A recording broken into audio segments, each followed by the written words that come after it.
अगर आप एक न्यू इमिग्रेंट हैं कनाडा में और अपने आप को आप सेटल करना चाह रहे हैं, घर खरीदना चाह रहे हैं अपनी फैमिली के लिए, तो ये वीडियो आपके लिए बहुत इंपॉर्टेंट है। इसके अलावा अगर आप इमिग्रेंट ना भी हों लेकिन आप उस प्रोसेस में हैं, आप पाकिस्तान में बैठे हैं या इंडिया में या श्रीलंका में या बांग्लादेश में या सऊदी, दुबई कहीं भी बैठे हैं और आप अपने आप को सेटल करना चाह रहे हैं कनाडा में और एक इमिग्रेशन प्रोसेस में से गुजर रहे हैं, तो ये वीडियो तब भी आपके लिए बहुत इंपॉर्टेंट है क्योंकि इससे आपको बहुत वैल्यूएबल इन्फॉर्मेशन मिलेगी जो आपको मोस्टली जो है नहीं मिलती, और वो आपको बेसिकली एक्सपीरियंस के जरिए हासिल होती है जब आप यहाँ पे रगड़ा खाते हैं ना 2-3 साल के बाद आने के बाद।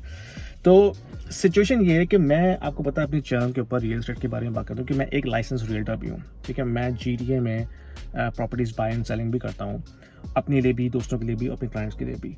तो जो हाल इस वक्त GTA में हो चुका है पिछले 7-8 साल में, दैट इज़ अनप्रेसिडेंटेड। यानी कि 2014 से ऑनवर्ड्स जो प्राइसेस हैं वो मल्टीपल फोल्ड्स एक्सप्लोड हो गई हैं। बीच में डिप्स आए, 2017 में डिप आया था, लास्ट ईयर डिप आया था, now this is also going upward direction. तो प्रॉब्लम इसकी ये है कि जो इन्वेंट्री है वो हमेशा से आउटपेस हो गई है डिमांड की वजह से, क्योंकि डिमांड इमिग्रेंट्स की इतनी ज़्यादा है कि इतने लोग आ रहे हैं इस मुल्क में तो उनको रहने के लिए घर चाहिए। अब ऑफ कोर्स कोई आके फॉरेन से तो मॉर्गेज पे घर नहीं लेगा, लेकिन रेंटिंग के लिए तो चाहिए ना। रेंट इस वक्त के आसमान पे पहुंच चुके हैं। एक 1 बेडरूम कॉन्डो अगर आपने लेना है टोरंटो डाउनटाउन में, that is going to cost you easily $3,000 a month, ठीक है। ये सिर्फ रेंट है, उसके ऊपर लवाजमत अलग हैं, बिल्स वगैरह सारी चीज़ें। और अगर आपने सिंगल फैमिली होम लेना है, that is going to cost you more than $3,000, यानी कि तकरीबन $3,500 से आपको रेंट पड़ेगा।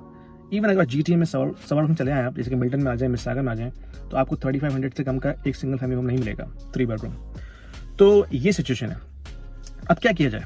अब जो पुराने लोग जो आ चुके हैं, जिन्होंने घर खरीद लिए हैं या किसी तरह एक्यूमुलेट कर लिए वेल्थ, वो तो किसी तरह अपने आप को मैनेज कर सकते हैं। लेकिन जो नया आने वाला बंदा है ना, उसने अभी लैंड करना है, तो उसको एक स्टिकर शॉक मिलेगा रियल एस्टेट के हवाले से आज की डेट में।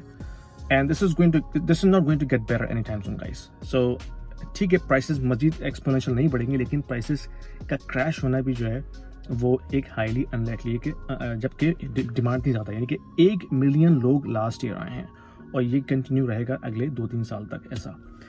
तो क्या किया जाए? इसमें किया जा सकता है कि आप अगर कनाडा में आ चुके हैं या आने के प्रोसेस में हैं, तो स्टार्ट एक्सप्लोरिंग अदर सिटीज़, क्योंकि मुझे पता है ज़्यादातर इमिग्रेंट्स या तो GTA में लैंड करते हैं या वैंकूवर में लैंड करते हैं या मॉन्ट्रियल में, and then they start settling it down.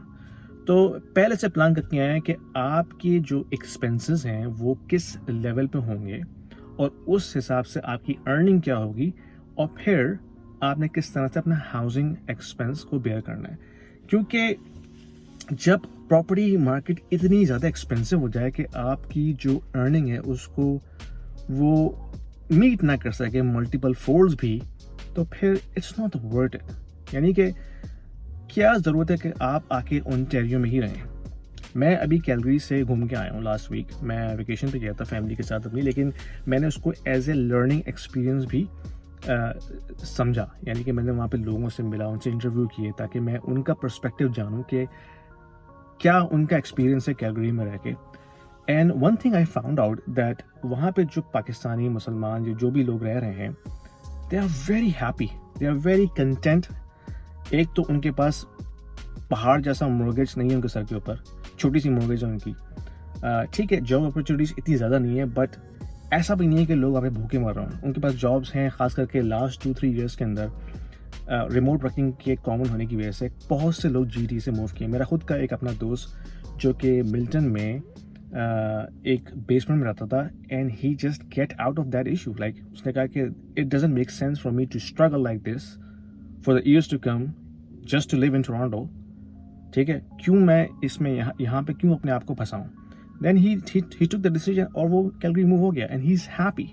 He has a detached 3 bedroom property over there, relatively newer, बहुत कम मॉर्गेज है उसके ऊपर, and he is easily managing it.